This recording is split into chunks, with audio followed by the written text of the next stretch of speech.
Inês Alencar. Esse é o nome que meu marido gritou ao telefone 18 minutos depois de me dizer para ir embora. A essa altura, todas as contas conjuntas que compartilhávamos já haviam sido congeladas. A essa altura, minha assinatura já havia acionado a retirada da minha participação de 885 milhões de reais da empresa que todos acreditavam pertencer a ele. A essa altura, o império que ele pensava controlar havia começado a desmoronar. Um documento legal de cada vez. Meu celular continuava vibrando no banco do passageiro. Uma chamada perdida, depois 12, depois 34, depois 67. Não atendi a nenhuma. Porque menos de meia hora antes, enquanto todos ao nosso redor cantavam parabéns para o nosso menino, eu vi meu marido beijar minha melhor amiga. E quando o confrontei, ele me olhou nos olhos e disse 5 palavras que nunca esquecerei. Aceite ou vá embora. Então, eu fui. Fui embora, mas não saí de mãos vazias. Levei a única coisa que toda realmente importava meu filho. As pessoas costumam presumir que a traição chega com sinais de alerta altos o suficiente para qualquer um ouvir. Olhando para trás, agora sei que isso raramente é verdade. Ela vem silenciosamente, envolta em rotinas desculpas e pequenas mudanças que você justifica porque o amor o torna generoso com segundas chances. Meu nome é Inês Alencar. Tenho 38 anos. Sou filha de viúva, mãe de um lindo menino chamado Léo. E durante a maior parte da minha vida adulta, a mulher, que ficava fora dos holofotes enquanto todos aplaudiam outra pessoa. Nossa casa ficava em um condomínio de luxo em Angra dos Reis, no Rio de Janeiro. Não era chamativa para os padrões bilionários, embora as revistas ocasionalmente a destacassem, porque os jardins davam para uma pequena praia particular. Meu pai havia comprado a propriedade décadas antes, quando a Alencar Capital ainda era uma modesta empresa de investimentos com menos de 20 funcionários. Papai acreditava que o sucesso deveria ser vivido discretamente. Ele dirigia o próprio carro, sabia o nome do cônjuge de cada funcionário. Todo Natal, ele pessoalmente entregava os bônus à equipe de limpeza antes de qualquer outra pessoa. Quando ele faleceu 6 anos antes, após uma breve doença, herdei suas ações de acordo com um fundo fiduciário que havia sido cuidadosamente planejado muito antes de qualquer um imaginar que ele partiria tão cedo. Essas ações representavam 62% da Alencar Capital. A maioria das pessoas nunca soube disso. Era exatamente como papai queria. Rodolfo e eu nos conhecemos há 15 anos em um evento de caridade em São Paulo. Ele era bonito sem se esforçar demais, confiante sem parecer arrogante. Pelo menos era assim que ele parecia na época. Ele me fazia rir, ele se lembrava de pequenos detalhes. Quando nos casamos, as pessoas nos chamavam de o casal perfeito. Por muito tempo, elas provavelmente estavam certas. Então, o sucesso cresceu mais rápido que o caráter. A Alencar Capital expandiu-se para private, equity, imóveis comerciais e investimentos em tecnologia. Os jornais adoravam entrevistar Rodolfo porque ele falava bem diante das câmeras. Eu preferia salas de reunião a estúdios de televisão, planilhas a microfones. Eventualmente, o público começou a se referir à Alencar Capital como a empresa de Rodolfo Alencar. Nenhum de nós os corrigiu. Não parecia importante, até que se tornou tudo. Nosso filho Léo chegou depois de anos acreditando que talvez nunca tivéssemos filhos. Segurá-lo pela primeira vez foi como se cada decepção que eu já carreguei, de repente, fizesse sentido. Ele era o maior presente da minha vida. Seu primeiro aniversário merecia ser especial. Cecília insistiu em ajudar a organizar tudo. Cecília Moraes era minha melhor amiga desde a faculdade. Sobrevivemos juntas às provas finais. Estivemos uma ao lado da outra em nossos casamentos, visitamo-nos. Em doenças, promoções, desilusões e celebrações. Ela conhecia cada capítulo da minha vida, ou assim eu acreditava. A festa encheu nosso quintal com quase 80 convidados vizinhos, familiares, associados de negócios, crianças correndo atrás de balões, avós sentados sob tendas brancas.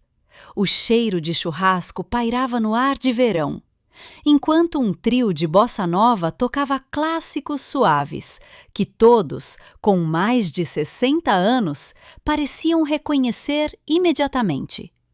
Minha sogra passou quase 1 hora mostrando Léo para qualquer um disposto a admirá-lo. Ele tem o sorriso do Rodolfo, ela anunciava, orgulhosamente. Eu sorria educadamente. Na verdade, ele tinha os olhos do meu pai, o mesmo cinza gentil, a mesma expressão pensativa. Pequenos detalhes importam para as mães. Rodolfo circulava naturalmente de grupo em grupo, apertando mãos, rindo alto, aceitando elogios como se estivesse recebendo convidados em uma recepção corporativa, em vez do aniversário de seu filho. Eu o observava do outro lado do quintal. Ele mal olhava para mim. Meses antes, isso poderia ter me magoado. Agora, simplesmente parecia familiar. O casamento muda, as pessoas ficam ocupadas, os filhos exigem atenção. Eram as explicações que eu repetia para mim mesma, sempre que algo parecia um pouco estranho. Cecília apareceu carregando outra bandeja de suco de limão. Você mal comeu, disse ela calorosamente. Estou correndo atrás de um menino de 1 ano, ela riu. Você sempre quis isso. Sim, quis. Ela apertou meu ombro. Estou feliz por você. Engraçado como algumas mentiras soam exatamente como bondade. Quando a tarde se transformou em noite, os convidados se reuniram ao redor do bolo de aniversário cobertura azul. Pequenas estrelas comestíveis. Uma vela grande em forma do número 1. Alguém diminuiu as luzes do pátio. Todos se aglomeraram. Os celulares apareceram. Os avós se inclinaram para a frente. O coro familiar começou. Parabéns para você. Léo batia palmas, porque todos os outros estavam batendo palmas. Ele não tinha ideia de que a música era para ele. Ele simplesmente ria. Lembrarei daquele riso até o dia da minha morte. No meio da música, notei que Rodolfo não estava mais ao nosso lado. A princípio, presumi que ele havia entrado para atender uma ligação de negócios. Isso acontecia com frequência. Então percebi que Cecília também havia desaparecido. Algo dentro de mim se apertou. Não pânico, não suspeita. Apenas consciência. Um pequeno fio puxando a borda dos meus pensamentos. Eu me afastei discretamente antes que alguém notasse. O corredor dentro de casa estava fresco e silencioso depois do barulho alegre lá fora. A cozinha estava vazia. A sala de estar também. Passei pela escada em direção ao antigo escritório do meu pai. A porta não estava completamente fechada, apenas ligeiramente aberta, o suficiente para ouvir um sussurro. Depois, um riso. O riso de Cecília. Eu parei. Todo instinto me dizia para dar meia volta. Em vez disso, olhei pela fresta. Rodolfo estava com as 2 mãos na cintura dela. Ela tocou o rosto dele como se já tivesse feito isso centenas de vezes. Então, eles se beijaram. Não brevemente, não de forma desajeitada. Confortavelmente. como duas pessoas que haviam parado de se preocupar em serem pegas. O tempo desacelerou da maneira mais estranha. Notei coisas ridículas. O relógio antigo que meu pai havia restaurado, a foto de pescaria emoldurada na estante, o batom de Cecília no colarinho de Rodolfo. Eu não chorei, não gritei. Simplesmente fechei a porta tão silenciosamente quanto a abri. Lá fora, aplausos irromperam. Léo havia apagado sua vela com a ajuda de todos. Voltei para o quintal usando o mesmo sorriso que usei a tarde toda. Ninguém notou nada. Segurei meu filho, posei para fotos, abri presentes, agradeci aos convidados por virem. Uma vizinha idosa me abraçou. Você construiu uma família tão linda, Inês. Eu a abracei de volta. Obrigada. Às vezes, a graça significa sobreviver aos próximos 5 minutos. Os últimos convidados finalmente foram embora pouco depois das 9. Pratos de papel sujavam as mesas. Balões meio murchos flutuavam pelo gramado. A equipe do buffet guardava seus equipamentos. Cecília já tinha ido para casa, ou assim Rodolfo alegou. Ele serviu-se de uma bebida como se nada de incomum tivesse acontecido. Fiquei na cozinha observando-o. Precisamos conversar. Ele suspirou antes que eu terminasse de falar. Isso pode esperar. Não. Ele parecia irritado mais do que preocupado. O que foi agora? Eu vi vocês. Sua expressão não mudou, nem um piscar de olhos. No escritório do papai. Ainda nada. Você e a Cecília. Ele pousou o copo. Sem dizer uma palavra, ele agarrou meu pulso, não com força suficiente para deixar hematomas, mas com firmeza suficiente para que eu não tivesse outra escolha a não ser segui-lo escada acima. Ele me puxou para o nosso quarto, fechou a porta, trancou-a e depois se virou para mim, com um rosto tão frio que mal reconheci o homem com quem me casei. Inês, disse ele calmamente, aceite ou vá embora? Eu encarei, esperando pelo pedido de desculpas, que nunca veio. Em vez disso, ele continuou. Cecília me entende. Ela não questiona cada decisão que eu tomo. Isso já está acontecendo há um tempo e, honestamente, estou cansado de fingir. Você a trouxe para o aniversário do nosso filho. Ele deu de ombros. Não foi planejado. Você a beijou no escritório do meu pai. Outro dar de ombros. Eu mereço ser feliz.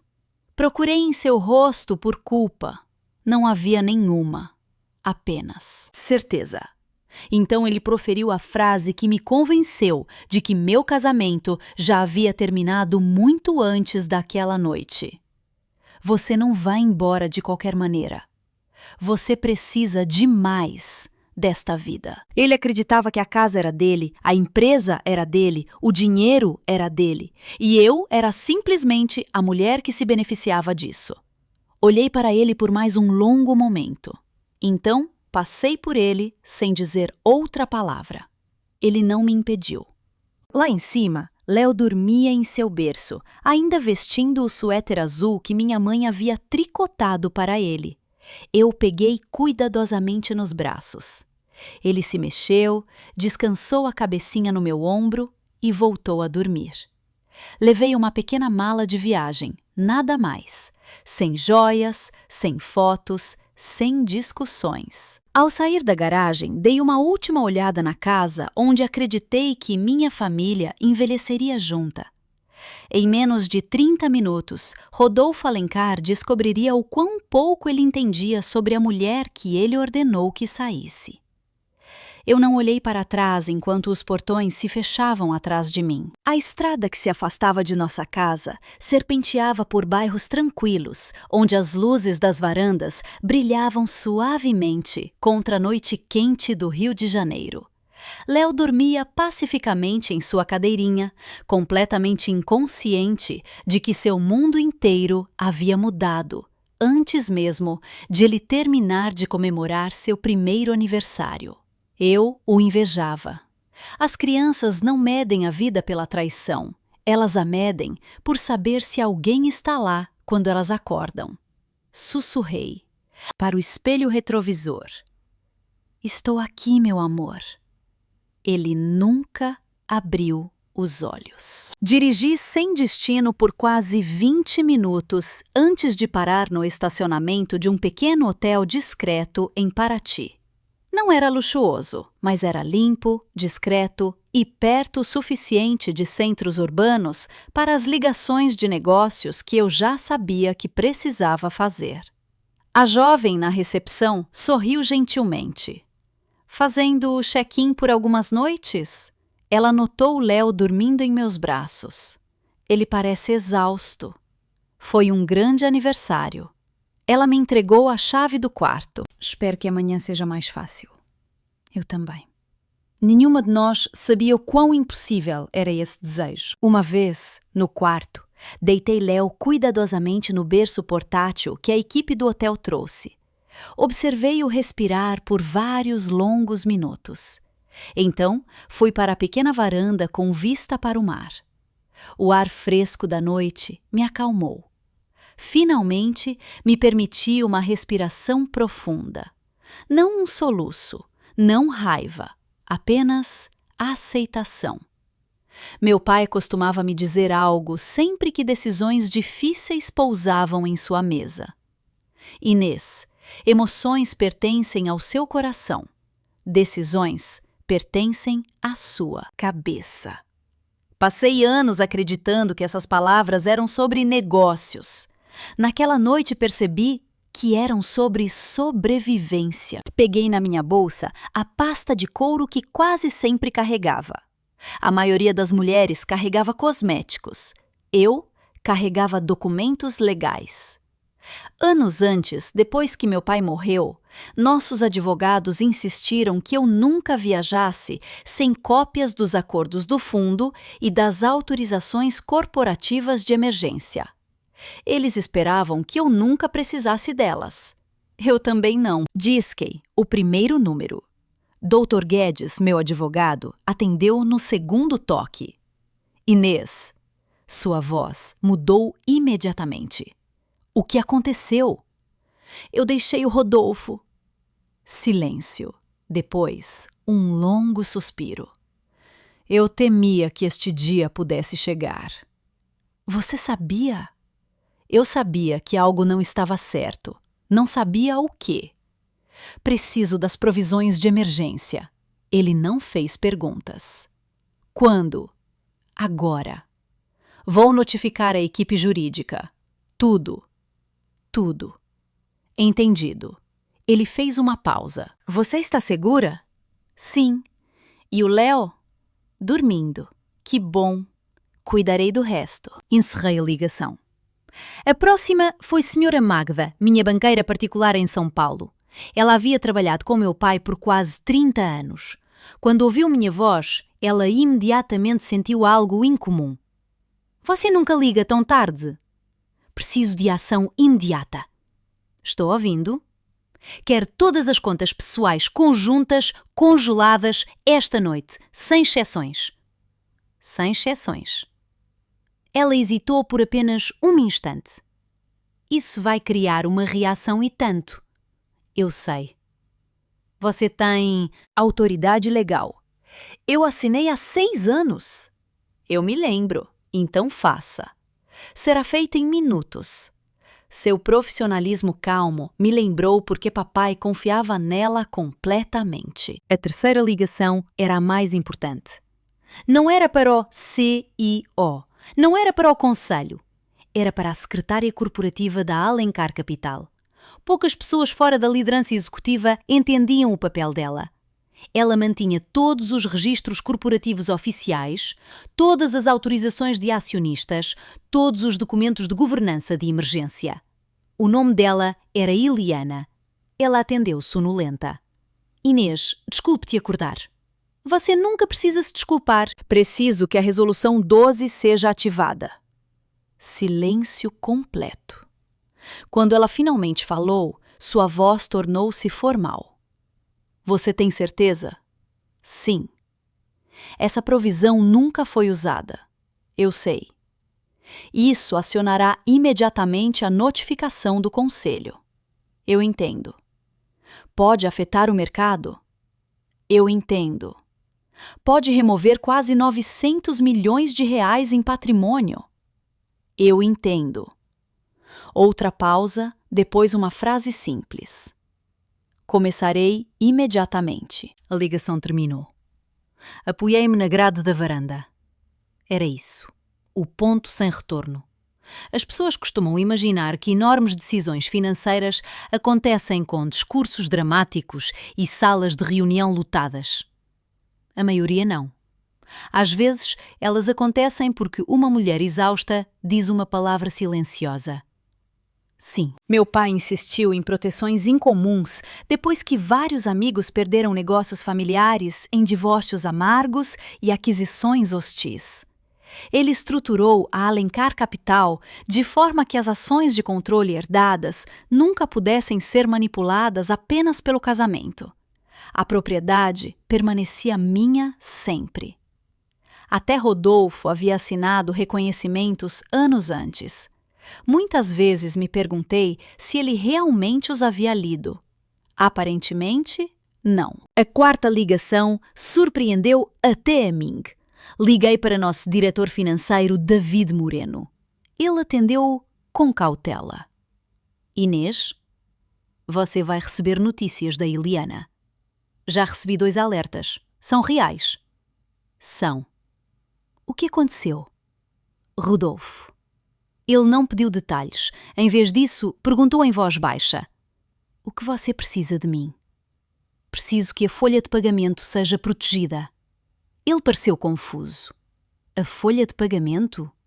Aconteça o que acontecer nas próximas semanas, nossos funcionários não merecem incerteza. Temos mais de 200 pessoas. Sei que cada uma delas depende desses salários. Você já pensou em tudo isso? Não. Olhei pela porta de vidro para Léo. Eu só sei quem não deve sofrer. David ficou quieto. Finalmente, ele disse algo que ficou comigo. Seu pai teria orgulho dessa resposta. Agradeci antes de desligar. Às 22h42, meu celular vibrou. Senhora Magda, contas conjuntas congeladas. Obrigada. Rodolfo tentou 3 transações enquanto estávamos processando. Fechei os olhos. Ele já sabe, aparentemente. Outra vibração. Doutor Guedes. Os registros de emergência estão completos. Depois, Eliana. A resolução 12 foi registrada nos autos corporativos. Tudo havia acontecido exatamente como meu pai planejou. Legal, transparente, irreversível. Às 22h49, abri o portal do acionista no meu celular. Restava uma autorização final. Representava toda a minha posição de propriedade, 885 milhões de reais em património. Anos de valor acumulado, gerações de trabalho. Eu não estava destruindo a empresa. Estava removendo minha propriedade sob provisões que todos os diretores haviam aprovado anteriormente. Meu polegar pairou sobre o botão de confirmação. Não pensei em Rodolfo.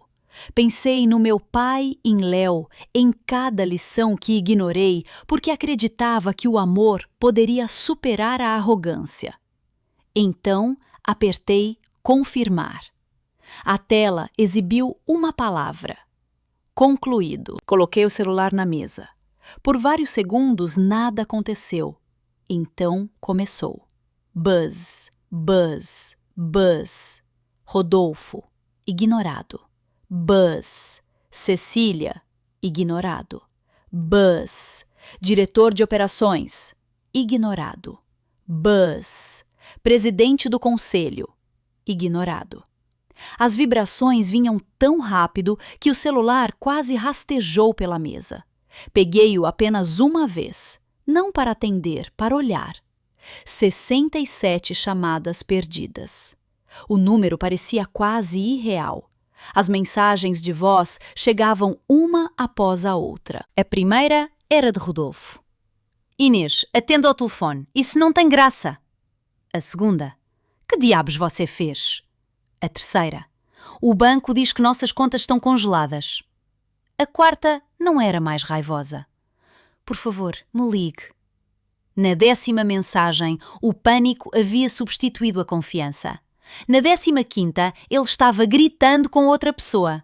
Na 20ª, ele parecia assustado. Coloquei o celular no silencioso. Por anos, todos acreditaram que Rodolfo Alencar detinha as rédeas da Alencar Capital. Entrevistas de televisão reforçaram essa imagem. Capas de revistas celebraram sua liderança. Conferências da indústria o convidaram para fazer discursos de abertura. Enquanto isso, eu presidia silenciosamente as reuniões de governança, aprovava a estratégia de longo prazo, revisava as avaliações de risco e assinava documentos que raramente chegavam às manchetes. Nunca corrigi o público. O reconhecimento nunca me interessou. A paz, sim. Mas a paz requer respeito mútuo. Sem isso, o silêncio se torna rendição. Por volta da meia-noite, outra ligação chegou. Desta vez, de um número desconhecido. Contra meu bom senso, atendi. Inês? Era Rodolfo. Ele deve ter pego o telefone de outra pessoa emprestado. Você já provou seu ponto. Meu ponto? Você congelou tudo. Sim. Você tem que reverter isso. Permanecia em silêncio. Inês, me escute. Não, Rodolfo. Você não entende o que está acontecendo. Eu entendo perfeitamente. O Conselho está convocando uma reunião de emergência. Eu esperava por isso. Os bancos estão fazendo perguntas. Eu também esperava por isso. Sua respiração ficou irregular. Você não pode fazer isso. Eu já fiz. Você vai destruir tudo o que construímos. Finalmente falei as palavras que esperavam silenciosamente dentro de mim a noite toda. Não, Rodolfo. Uma longa pausa se instalou entre nós. Então eu disse: estou protegendo o que meu pai construiu. Ele não respondeu. Nenhum de nós falou por vários segundos. Então, encerrei a chamada. De volta ao quarto, Léo se mexeu em seu sono. Aproximei-me e coloquei a mão suavemente em suas costas. Seus dedinhos se enrolaram em um dos meus sem acordar.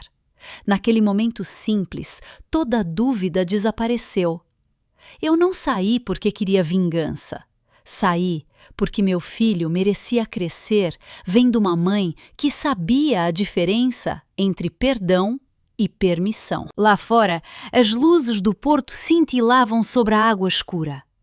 Lá dentro, meu celular finalmente ficou quieto. Pela primeira vez desde que saí daquela casa, o silêncio não parecia mais vazio. Parecia o começo de uma vida diferente, construída não sobre aparências, mas sobre a verdade. Na manhã seguinte, acordei antes do nascer do sol. Por alguns segundos não reconheci o quarto. Então Léo fez um barulhinho suave em seu berço, esticou os braços para mim e sorriu o mesmo sorriso despreocupado que usava enquanto todos cantavam para ele no dia anterior. As crianças têm um dom notável. Elas acordam a cada manhã acreditando que o mundo ainda é bom. Rezei para que ele mantivesse esse dom por muito tempo. Peguei-o, beijei o topo de sua cabeça e sussurrei: Feliz dia do aniversário também! Ele riu. Foi a primeira vez que sorri desde que saí de casa. No andar de baixo, a sala de jantar do hotel estava quase vazia, exceto por um casal de aposentados compartilhando café e o jornal da manhã. O cavalheiro olhou enquanto Léo batia entusiasticamente uma colher de plástico na cadeirinha. Que menino saudável, disse ele com um sorriso. Ele certamente me mantém em movimento. Sua esposa sorriu calorosamente. Nossos netos fazem a mesma coisa. Havia conforto em conversas comuns. Elas me lembravam que o mundo não havia acabado. Apenas um capítulo havia terminado. Quando voltamos ao quarto, finalmente liguei meu celular novamente. A tela acendeu tão rapidamente que quase me assustou. Mais de 200 notificações, mensagens de voz, e-mails, textos, alertas do conselho, atualizações financeiras, perguntas da mídia. Ignorei quase todas. Uma mensagem chamou minha atenção. Era de David Moreno. Me ligue quando puder. É sério. Disque imediatamente. Você provavelmente viu os alertas do mercado, disse ele. Não olhei. Nossos credores suspenderam as negociações sobre a aquisição em Recife. Eu esperava algo, não isso. Ele suspirou. 3 investidores institucionais estão exigindo uma reunião de emergência. Como estão os funcionários? Eles estão com medo. Essa palavra pousou pesadamente em meu peito. Com medo. Não com raiva. Não desleais. Apenas assustados. David continuou. Os boatos estão se espalhando mais rápido que os fatos. O que as pessoas estão dizendo? Tudo. Que a empresa está falida. Não está. Que você está se divorciando do Rodolfo. Isso é verdade. Que investigadores federais estão envolvidos. Não estão. Que a empresa vai fechar até sexta-feira. Não vai. Ele fez uma pausa. O que você quer que eu diga às pessoas? Olhei pela janela em direção ao porto. A verdade. Que a folha de pagamento está protegida. Já garanti isso. Sem demissões. Posso prometer que ninguém perderá o emprego porque 2 executivos falharam em seu casamento. David ficou quieto. Finalmente ele disse: vou-me certificar de que todos ouçam exatamente isso. Depois de desligar, fiz as malas. O hotel havia cumprido seu propósito. Eu precisava de um lugar mais tranquilo. Um lugar que ainda parecesse lar. 3 horas depois, Léo e eu entramos na garagem da antiga casa de campo dos meus pais, em Itaipava, na Serra Fluminense. A casa não era grande, não era glamurosa. Tinha pisos de madeira que rangiam, venezianas azuis desbotadas e um balanço na varanda que meu pai construiu quando eu tinha 12 anos. Todo o verão da minha infância vivia dentro daquelas paredes. Papai me ensinou a pescar no pequeno pier. Mamãe plantou rosas que de alguma forma continuavam a florescer anos depois que ela se foi. O lugar cheirava a cedro, livros antigos e memórias. Destranquei a porta da frente. Bem-vinda a casa, sussurrei pela primeira vez em anos. As palavras pareceram honestas. A vida desacelerou quase imediatamente. Em vez de correr para teleconferências antes do café da manhã, eu fazia mingau de aveia, enquanto Léo observava os pássaros pela janela da cozinha. Em vez de revisar os lucros trimestrais, eu empurrava um carrinho de bebê ao longo da margem do lago. Em vez de participar de jantares executivos, eu me sentava na varanda, ouvindo sapos cantarem enquanto o sol desaparecia atrás das árvores.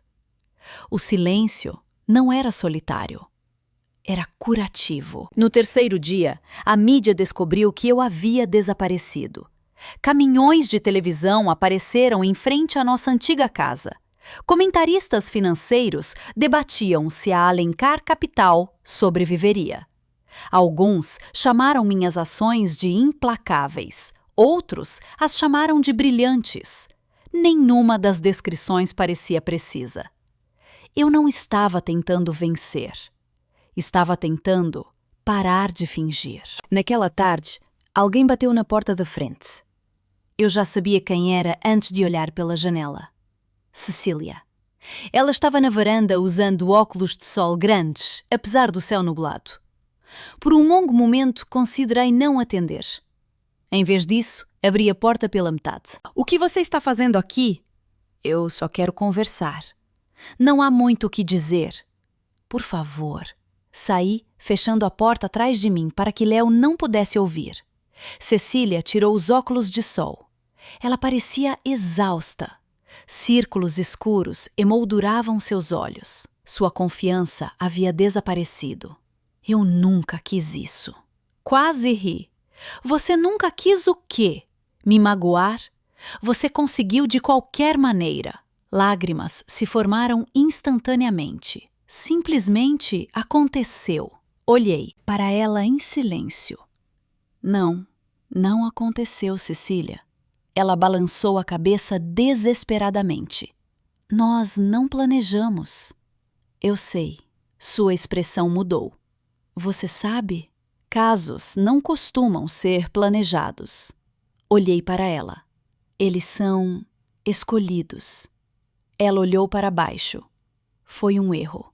Peguei na minha bolsa uma pasta fina. Pensei que você diria isso. Ela franziu a testa. O que é isso? Entreguei a ela várias páginas impressas, recibos de hotel, manifestos de voos, particulares reservas de restaurantes, extratos de cartão de crédito corporativo, registros telefônicos. Cada página documentava encontros que se estendiam por quase 2 anos.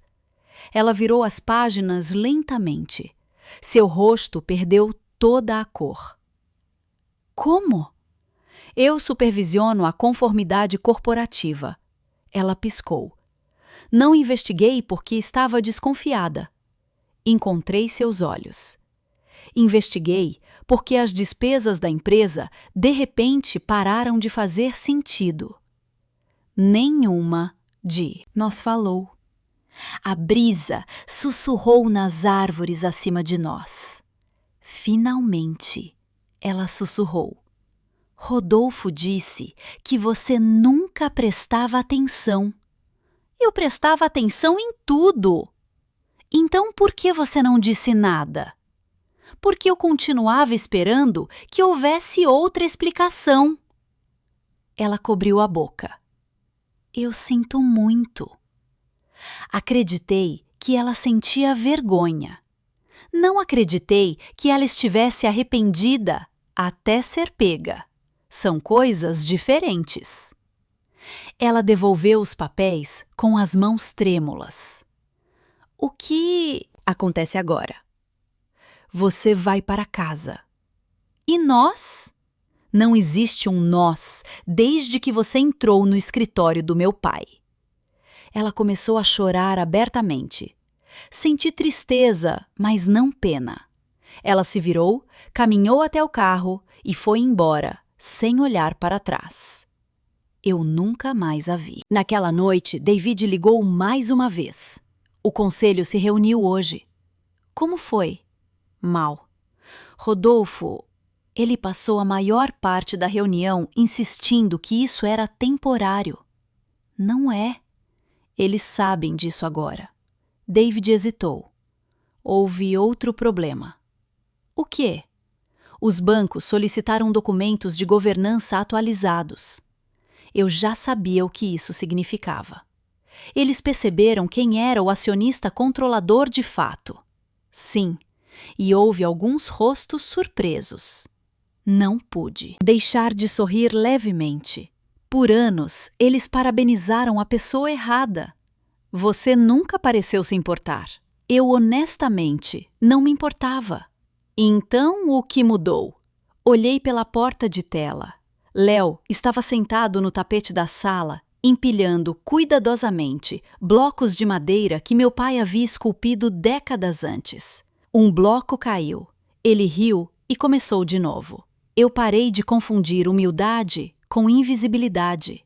David não respondeu imediatamente. Então ele disse em voz baixa: essa é uma lição que muitos de nós aprendemos tarde demais. Naquela noite, depois que Léo adormeceu, sentei-me sozinha no pier. O lago refletia milhares de estrelas. Meu pai amava essa vista. Sempre que os negócios se tornavam avassaladores, ele me trazia aqui. Ele me disse uma vez: empresas se recuperam de trimestres ruins, famílias nem sempre se recuperam da confiança quebrada. Na época pensei que ele estava falando de balanços. Agora eu entendia que ele estava falando da vida. O telefone tocou novamente. Rodolfo. Quase ignorei. Em vez disso, atendi. Sua voz soava diferente. Não confiante, não imponente, apenas cansada. Inês? Sim. Estive te procurando por toda parte. Eu sei. Não estava ligando pelo dinheiro. Esperei. O conselho não confia mais em mim. Permaneci em silêncio. Eles continuam fazendo perguntas. Deveriam. Eu nunca imaginei... Sua voz falhou. Que tudo pudesse desmoronar tão rápido. Fechei os olhos. Nem eu. Não por causa da empresa, por nossa causa. Quando finalmente falei, minha voz permaneceu calma. Rodolfo, a empresa não está desmoronando porque eu saí. Ele não respondeu. Está desmoronando porque a confiança se desfez. A linha ficou em silêncio por vários segundos. Então, ele sussurrou baixinho. Acho que finalmente estou começando a entender. Eu não tinha certeza se ele realmente entendia, mas pela primeira vez, ele parou de culpar todo mundo, exceto a si mesmo. Às vezes, é aí que a verdadeira mudança começa. Na manhã seguinte à minha conversa com Rodolfo, o lago estava perfeitamente calmo. Nenhuma ondulação, nenhuma brisa. O tipo de silêncio que quase pede para você ouvir com mais atenção. Léo sentou-se em um cobertor no quintal, perseguindo bolhas de sabão com mãozinhas determinadas. Cada vez que uma estourava antes que ele pudesse pegá-la, ele ria, como se perder fosse apenas outra maneira de brincar. Eu o observava da varanda, com uma xícara de café, esfriando ao meu lado. Em algum lugar entre sua risada e o som dos pássaros nos pinheiros, percebi algo inquietante. Eu não estava mais pensando em vingança. Estava pensando em responsabilidade. Havia uma diferença. Uma buscava a satisfação. A outra exigia sabedoria. Depois do café da manhã, decidi enfrentar um projeto que adiei por anos, o sótão. Meus pais viveram na casa do lago por quase 30 verões e depois que faleceram, nunca tive coragem de organizar tudo o que deixaram para trás. A maioria das caixas permanecia exatamente onde meu pai as havia empilhado. A poeira cobria quase todas as superfícies. Varas de pescar velhas estavam encostadas em uma parede. Decorações de Natal enchiam caixas de papelão, desbotadas. A máquina de costura da minha mãe estava sob um lençol branco. Sorri, apesar de mim mesma. Ela conseguia transformar um par de jeans velhos em uma colcha que durava 20 anos. Papai costumava brincar que ela nunca jogava nada fora, exceto más ideias. Horas se passaram enquanto eu organizava fotografias de família, boletins escolares e dezenas de cartões de receita manuscritos na caligrafia elegante de minha mãe. Então, encontrei um pequeno baú de cedro escondido atrás de uma estante velha. Tinha meu nome escrito na tampa. Inês. Nada mais. Meu coração começou a bater mais rápido. Dentro havia vários envelopes organizados. Cada um tinha uma etiqueta manuscrita para o seu casamento, para o dia em que você se tornar mãe, para o dia em que você duvidar de si mesma. No fundo, repousava um último envelope. A caligrafia do meu pai parecia um pouco menos firme. Para o dia em que alguém trair sua confiança. Sentei-me no chão do sótão antes de abri-lo. O papel dentro havia amarelado um pouco com o tempo. Papai sempre preferiu canetas tinteiro e a familiar tinta azul me transportou instantaneamente de volta à infância. A carta começava de forma simples. Minha querida Inês, se você está lendo isto, a vida provavelmente a decepcionou de uma maneira que eu esperava que nunca acontecesse. Meus olhos já se encheram de lágrimas. Ele continuou. O dinheiro tem uma maneira peculiar de revelar o caráter. Ele não cria o egoísmo, ele o expõe. O sucesso não muda as pessoas, tanto quanto remove as razões pelas quais elas antes escondiam quem eram. Parei. Essas palavras descreviam Rodolfo com mais precisão do que qualquer coisa que eu tivesse ouvido na televisão ou em reuniões do conselho. Mais abaixo na página, outra frase chamou minha atenção. Nunca confunda vingança com justiça. Li 2 vezes, depois uma terceira. Papai continuou. A justiça protege pessoas inocentes, enquanto responsabiliza os culpados. A vingança, muitas vezes, esquece a diferença. Baixei a carta e olhei pela janela do sótão em direção ao lago. Por vários minutos não consegui me mover. A voz do meu pai parecia quase presente ao meu lado. Paciente, gentil, firme. Voltei à carta. Se a traição algum dia colocar grande poder em suas mãos, lembre-se disto. A recepcionista não a traiu. O contador não a traiu. O funcionário da manutenção não a traiu. As famílias que dependem de um trabalho honesto merecem mais do que se tornarem vítimas do orgulho de outra pessoa. Essas palavras me atingiram com força. Eu havia protegido a folha de pagamento. Mas isso era suficiente. Dobrei a carta com cuidado e a coloquei de volta no envelope. Quando desci com o baú de cedro, já sabia qual seria minha próxima decisão. Liguei para David. Você pode vir à casa do lago? Parto imediatamente. Ele chegou logo após o almoço, carregando 2 pastas grossas. Seu rosto parecia mais velho do que há apenas uma semana. Nunca vi o conselho tão dividido, Admitiu. Eles estão assustados, também estão envergonhados porque apoiaram o Rodolfo, porque de repente perceberam o quão pouco entendiam sobre a propriedade da empresa. Sentamos na varanda enquanto Léo dormia lá dentro. David abriu as pastas. A empresa ainda está fundamentalmente saudável. Eu esperava por isso. Nossos clientes não foram embora. Bom, mas a incerteza é cara. Assenti. O que você recomenda? Ele pareceu surpreso. Você quer minha recomendação? Eu o contratei porque respeitava seu julgamento. Ele sorriu levemente. Então, aqui está. Ele se inclinou para a frente. Afaste Rodolfo da autoridade executiva. Continue. Estabilize a governança. Continue. Mantenha a empresa operando normalmente. Esperei. E não se torne CEO. Essa resposta me surpreendeu. Por que não? Porque agora todos esperam que isso se torne uma guerra pessoal. Eu não quero uma. Eu sei. Ele fechou a pasta.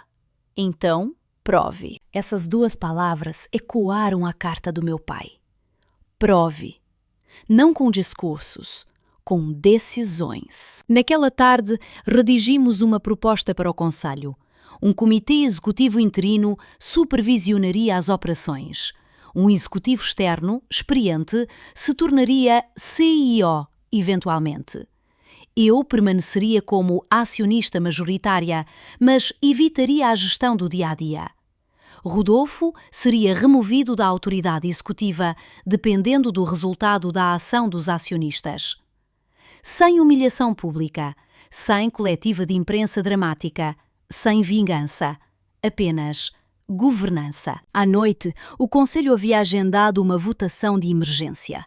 Na manhã seguinte, Dr. Guedes ligou. Rodolfo solicitou uma reunião particular. Permaneci em silêncio. Você não precisa concordar. Onde? Ele sugeriu a casa do lago. Olhei para a água.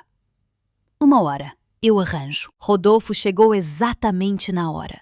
Os ternos caros e feitos sob medida haviam sumido. Ele usava calça de saja e camisa de colarinho aberto e a expressão cansada de um homem que não dormia muito há 1 semana.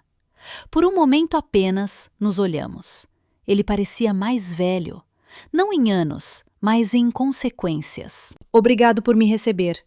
Gesticulei para as cadeiras da varanda. Ele sentou-se com cuidado. Nenhum de nós sabia como começar. Finalmente ele falou. Eu ensaiei essa conversa 100 vezes. Ajudou? Não. Apreciei a honestidade. Ele juntou as mãos. Eu te devo um pedido de desculpas. Esperei. Eu traí nosso casamento. Sim.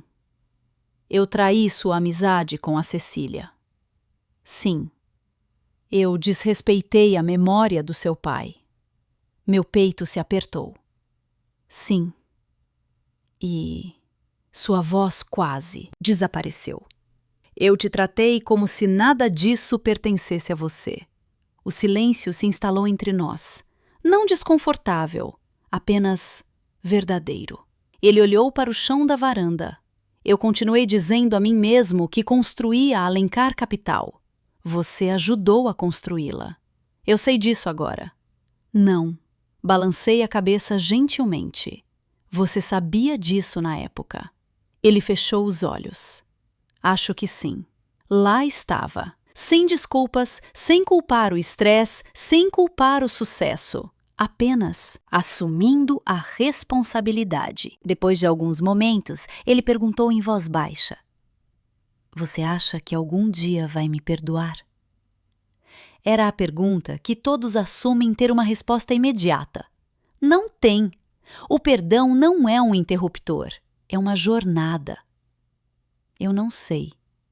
Ele assentiu. Eu entendo. Acredito que você está arrependido. Seus olhos encontraram os meus.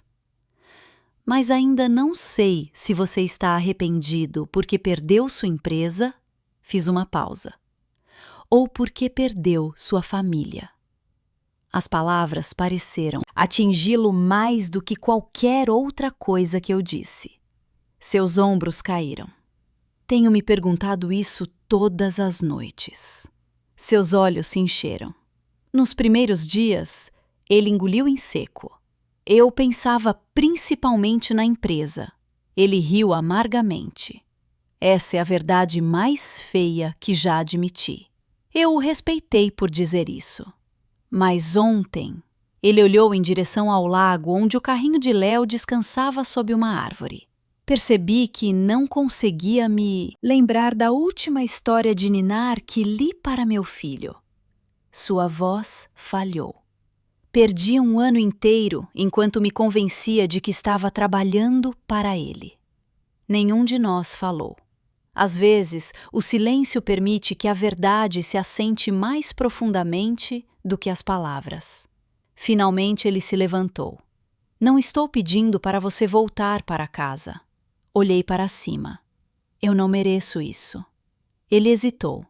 Mas eu gostaria da chance de me tornar o pai que Léo merece. Eu acreditei nele. Não completamente, ainda não, mas o suficiente para ter esperança. Enquanto caminhava em direção ao carro, ele parou ao lado dos degraus da varanda. Sem se virar, disse em voz baixa: Seu pai me enxergou muito antes de eu mesmo me enxergar. Sorri tristemente. Sim, ele ainda confiou em mim. Ele confiava que as pessoas podiam escolher se tornar melhores. Rodolfo assentiu uma vez e depois foi embora. Naquela noite, depois de colocar Léo na cama, reli a carta do meu pai. Uma frase se destacou mais do que todas as outras. A verdadeira força não é medida pela forma completa com que você derrota alguém. É medida pela sabedoria com que você usa o poder para fazê-lo. Pela primeira vez desde aquela festa de aniversário, dormi a noite inteira. Não porque tudo havia sido consertado, mas porque finalmente sabia a diferença entre vencer e curar. Quando as pessoas ouvem uma história como a minha, muitas vezes esperam que o final seja uma vitória no tribunal, uma manchete de tabloide ou uma cena dramática onde alguém perde tudo. A vida real raramente funciona assim. Especialmente depois que você viveu o suficiente para entender que toda vitória pública geralmente esconde uma perda privada. Quando o outono se instalou na Serra Fluminense, quase 4 meses haviam se passado desde o aniversário de Léo. As árvores ao redor da casa do lago haviam se tornado tons brilhantes de vermelho e dourado. Todas as manhãs, Léo insistia em pegar folhas caídas que eram quase tão grandes quanto ele. Ele segurava uma acima da cabeça como um troféu antes de me entregar com um sorriso orgulhoso. As crianças celebram coisas simples. Os adultos passam tempo demais correndo atrás de coisas complicadas. O divórcio avançou silenciosamente. Isso não foi um acidente. Dr. Guedes preparou cada documento com um cuidado extraordinário. E o advogado de Rodolfo surpreendeu a todos ao cooperar em vez de lutar. Não houve depoimentos feios, nem discussões sobre móveis, nem tentativas de esconder bens, nem câmaras de televisão esperando do lado de fora do tribunal. Quando os repórteres ligavam, nenhum de nós dava entrevistas. Algumas pessoas pensaram que nosso silêncio significava fraqueza. Eu sabia que não. O silêncio pode proteger a dignidade quando a raiva não pode. Uma tarde, Dr. Guedes colocou os papéis finais do acordo na mesa da sala de conferências. Você foi mais generosa do que a lei exige. Eu sei. Ele me olhou com atenção. Posso perguntar porquê? Porque não quero que Léo cresça acreditando que seus pais passaram anos tentando destruir um ao outro. Dr. Guedes assentiu lentamente. Seu pai teria aprovado. Espero que sim. O acordo financeiro refletia anos de vida compartilhada. Rodolfo deixaria o casamento confortável, embora nem de longe tão rico quanto antes. Alguns amigos questionaram minha decisão. Uma até disse: depois do que ele fez, eu o deixaria sem nada. Eu entendia a emoção por trás daquelas palavras, mas também entendia outra coisa. Se eu passasse o resto da minha vida medindo a justiça pela quantidade de sofrimento de alguém, nunca pararia de contar pontos. E eu estava cansada de contar. A reunião de acionistas ocorreu na semana seguinte. Durou quase 6 horas. Todos os diretores compareceram, assim como conselheiros externos, auditores e representantes de nossos maiores investidores institucionais. Entrei na sala do conselho pela primeira vez desde que saí de casa. As conversas pararam imediatamente. Alguns rostos mostravam simpatia, outros curiosidade. Alguns revelavam constrangimento. O presidente do conselho, Haroldo Bezerra, levantou-se quando entrei. Acredito que lhe devemos um pedido de desculpas. Pelo quê? Permitimos que a percepção pública substituísse a governança adequada. Sorri gentilmente. Meu pai costumava dizer: as organizações se perdem quando as pessoas param de fazer perguntas simples. Haroldo suspirou. Nós, certamente, paramos de perguntar. A reunião permaneceu respeitosa do início ao fim. Os relatórios financeiros confirmaram o que David havia previsto. O negócio em si permanecia forte. Os clientes haviam ficado, os funcionários haviam permanecido produtivos. A maior ameaça nunca fora o balanço patrimonial, fora a incerteza. Quando a votação finalmente chegou, foi unânime. Rodolfo renunciou a todos os cargos executivos. Não porque alguém o forçou, mas porque ele se levantou e se dirigiu à sala. Passei meses pensando em liderança, começou ele. Confundi autoridade com direito. A sala permaneceu em completo silêncio. Pedi às pessoas que confiassem em mim depois de provar que não era digno de confiança em minha própria casa. Ninguém interrompeu. Não mereço continuar liderando esta empresa. Ele assinou sua renúncia antes de se sentar novamente. Não houve aplausos nem celebração, apenas aceitação silenciosa. Depois o Conselho aprovou nosso plano de transição exatamente como David e eu havíamos proposto. Um executivo respeitado nacionalmente, com décadas de experiência, concordou em se tornar o novo CEO. Eu permaneci como acionista majoritária e presidente de governança de longo prazo, mas fiquei longe das operações diárias. Os funcionários mereciam uma liderança estável, não um drama familiar. Quando o anúncio chegou à equipe, a resposta surpreendeu a todos. Alívio. Não empolgação, apenas alívio. As pessoas podiam finalmente voltar a fazer os trabalhos que amavam, sem se perguntar o que o amanhã traria. Isso importava mais para mim do que qualquer manchete. Cecília desapareceu de nossas vidas quase que por completo. Mais tarde, ouvi dizer que ela se mudou para Florianópolis, para morar perto de sua irmã mais velha. Ela enviou uma carta manuscrita. Não continha desculpas, apenas um pedido de perdão. Nunca respondi, não por raiva. Alguns relacionamentos simplesmente terminam. Responder não teria mudado o passado, nem o silêncio o apagaria. Rezei para que ela eventualmente encontrasse paz. De longe, o caminho de Rodolfo parecia muito diferente do que qualquer um esperava. Várias empresas de prestígio o abordaram discretamente com ofertas lucrativas. Ele recusou todas. Em vez disso, aceitou um cargo em uma organização sem fins lucrativos que ajudava empresas familiares em dificuldades a se recuperarem após enchentes, incêndios e dificuldades econômicas. Quando David me contou, pisquei de surpresa. Ele está ganhando em 1 ano, menos do que costumava ganhar em 1 mês. David sorriu. Não acho que seja isso que importa para ele agora. Talvez não fosse. Um sábado de manhã, Rodolfo chegou à casa do lago para passar o dia com Léo. Ele não trouxe presentes caros nem roupas de grife. Apenas um pequeno carrinho de rolimã vermelho que ele mesmo restaurou. A pintura não estava perfeita. Uma roda rangia um pouco. Léo amou imediatamente. Por quase 2 horas, Rodolfo o puxou pelo quintal, enquanto Léo ria tão alto que até os vizinhos sorriam do outro lado da cerca.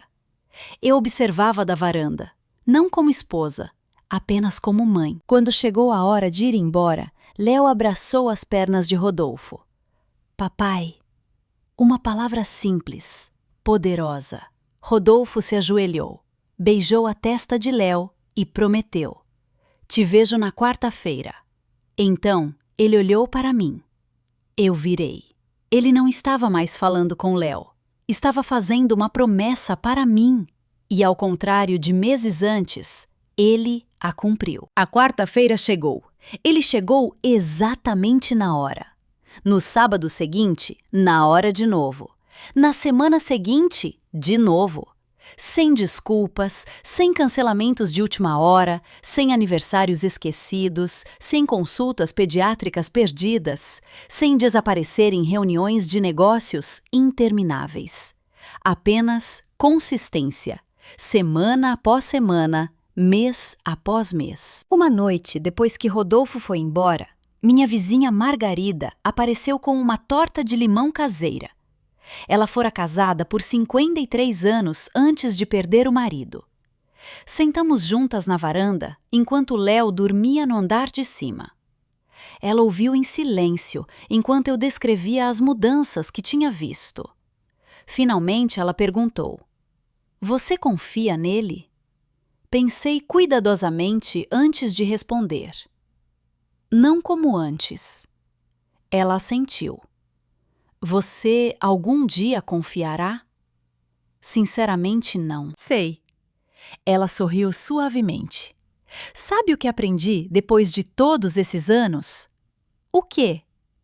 A confiança não é reconstruída com promessas. Ela apontou para a entrada da garagem, onde o carro de Rodolfo havia desaparecido 1 hora antes. É reconstruída aparecendo. Essas palavras ficaram comigo porque era exatamente isso que eu estava testemunhando. Não discursos, não grandes gestos românticos, não presentes caros, apenas aparecendo, de novo e de novo e de novo. Eu não estava pronta para chamar isso de redenção. A redenção pertence ao tempo, não à emoção. Mas eu não podia mais negar o que estava claramente diante de mim. O caráter havia começado a substituir o orgulho. A humildade havia substituído a certeza. A responsabilidade havia substituído a imagem. Uma noite fria, enquanto Léo adormecia enrolado no meu ombro, depois de um longo dia em uma fazenda colhendo jabuticabas, percebi algo inesperado. A raiva, que antes preenchia cada canto do meu coração, havia se tornado silenciosamente menor. Não porque Rodolfo merecesse menos responsabilidade, ele não merecia. Mas porque carregar a raiva havia se tornado mais pesado do que largá-la. O perdão ainda parecia distante. No entanto, o amargor não parecia mais necessário. Isso percebi era sua própria forma de liberdade. 2 anos podem mudar uma pessoa de maneiras que 2 minutos nunca poderiam. 2 anos antes, eu estava no quarto do meu marido segurando as lágrimas, enquanto ele me dizia para aceitar uma traição ou ir embora. 2 anos depois, eu estava na minha cozinha vendo meu filho apagar 3 velas em um bolo de aniversário, enquanto as pessoas que realmente o amavam o cercavam. A diferença não era o dinheiro, não era a empresa, não era nem o fato de eu ter saído com a fortuna da minha família intacta. A diferença era a paz. Paz real. O tipo que não precisa provar nada. O terceiro aniversário de Léo foi intencionalmente simples. Sem executivos de negócios, sem fotógrafos de revistas, sem decorações cuidadosamente arranjadas para impressionar pessoas que não faziam parte de nossas vidas. Apenas família, alguns amigos próximos, um quintal cheio de risadas e um menino que estava mais animado em perseguir bolhas de sabão do que abrir presentes caros. Minha mãe teria amado aquele dia. Ela sempre dizia: as crianças se lembram dos sentimentos por mais tempo do que das coisas. Elas se lembram de quem segurou sua mão, quem ouviu, quem apareceu. Essa foi a lição que levei comigo. Rodolfo chegou pouco antes do almoço. Ele trouxe para Léo um pequeno quebra-cabeça de madeira em vez de uma montanha de brinquedos. Eu mesmo fiz a moldura, explicou ele. Léo imediatamente sentou-se no chão e começou a juntar as peças. Não estava perfeito, nem o quebra-cabeça. Nenhum de nós estava. Mas notei algo importante. Rodolfo não olhou ao redor para ver quem notava seu esforço. Ele não estava atuando, estava simplesmente presente. Depois do almoço, enquanto Léo brincava com seus primos Rodolfo e eu, sentamos em silêncio na varanda. Por um tempo, nenhum de nós falou. O silêncio entre nós havia mudado com o tempo. No início, era preenchido com raiva, depois tristeza, depois incerteza. Agora era algo diferente. Respeito. Quero te agradecer. Ele finalmente disse. Olhei para ele. Pelo quê? Por não me destruir. Franzi a testa levemente. Eu não te salvei das consequências, Rodolfo. Eu sei. Ele assentiu. Você garantiu que eu as enfrentasse. O lago se movia suavemente à distância. Eu perdi minha posição. Sim. Eu perdi a confiança das pessoas. Sim. Eu te perdi. Olhei para as minhas mãos. Sim. Ele respirou fundo. Mas você nunca tentou tirar meu relacionamento com o Léo. Pensei sobre isso. Eu queria que ele tivesse um pai, mesmo depois de tudo, especialmente depois de tudo. Ele olhou para o quintal onde Léo estava rindo. Não sei se algum dia vou me perdoar. Respondi com cuidado. Talvez você não devesse esquecer o que aconteceu. Ele pareceu surpreso. Por quê? Porque lembrar quem você era no seu pior momento pode te ajudar a se tornar alguém melhor. Ele assentiu lentamente. Passei anos correndo atrás do sucesso. Você não estava errado em querer sucesso. Não. Ele olhou para o chão. Mas eu estava errado em acreditar que o sucesso me tornava mais importante do que todos ao meu redor. Foi a primeira vez que o ouvi dizer isso sem precisar que mais ninguém explicasse. Não uma defesa, não uma desculpa, uma verdade. Mais tarde naquele ano, criei a Fundação Família Alencar. O propósito era simples: ajudar as famílias a entenderem algo que meu pai entendia melhor do que ninguém. Dinheiro sem sabedoria pode prejudicar gerações. A Fundação fornecia educação financeira para jovens empreendedores. Apoiava pequenas empresas familiares em recuperação de dificuldades e ensinava futuros líderes sobre tomada de decisões éticas. Em nosso primeiro evento anual, subia um palco na frente de centenas de pessoas. Anos antes, eu teria odiado isso. Nunca quis atenção. Mas aquela noite foi diferente. Eu não estava lá para dizer às pessoas o quão rica eu era. Estava lá para dizer às pessoas o que a riqueza havia me ensinado. Durante meu discurso, compartilhei uma mensagem simples. Recursos podem criar oportunidades, mas o caráter determina o que fazemos com essas oportunidades. Depois, um senhor idoso me abordou. Ele se apresentou como um pequeno empresário que quase perdeu sua empresa após uma crise familiar. Ele apertou minha mão. Seu pai teria se orgulhado. Sorri. Obrigada, como o senhor sabe. Ele apontou para o logotipo da fundação. Porque isso não é sobre vingança. Essa frase ficou comigo. Porque ele estava certo. Quando saí daquela casa pela primeira vez, pensei que estava me protegendo. E estava. Mas eventualmente aprendi algo mais profundo. A maior vitória não foi ver Rodolfo perder o poder. Foi ver a mim mesma parar de precisar que ele perdesse. A dor pode nos fazer acreditar que a única maneira de curar é fazer outra pessoa sofrer. Mas a cura não funciona assim. A justiça importa, limites importam, responsabilidade importa. Mas a paz também importa. Um ano após a finalização do divórcio, Rodolfo e eu fomos juntos à apresentação escolar de Léo. Havia dezenas de pais sentados em cadeiras dobráveis dentro do auditório da escola. Alguns estavam gravando em seus celulares. Alguns estavam enxugando lágrimas. Alguns lutavam para manter os irmãos mais novos quietos. Apenas famílias comuns. Apenas a vida real. Léo subiu ao palco usando uma coroa de papel que havia feito na aula. Quando nos viu sentados juntos, ele sorriu. Não porque entendia nossa história. Ele não entendia. Ele só entendia que ambos os seus pais estavam lá. E isso era o suficiente. No caminho de volta para casa, pensei na mulher que eu era naquela noite de aniversário. A mulher carregando seu bebê adormecido para fora de uma casa que ela pensava representar o para sempre. Eu gostaria de poder voltar e dizer algo a ela. Eu diria a ela que perder um sonho não significa perder seu futuro. Eu diria a ela que a dignidade é mais valiosa que o conforto. Eu diria a ela que alguns finais são, na verdade, portas se abrindo. E eu diria a ela que as decisões silenciosas, tomadas em momentos de coração partido, muitas vezes se tornam as decisões mais fortes de nossas vidas. Hoje, Léo ainda é pequeno. Ele não sabe sobre a traição. Ele não sabe sobre a crise da empresa.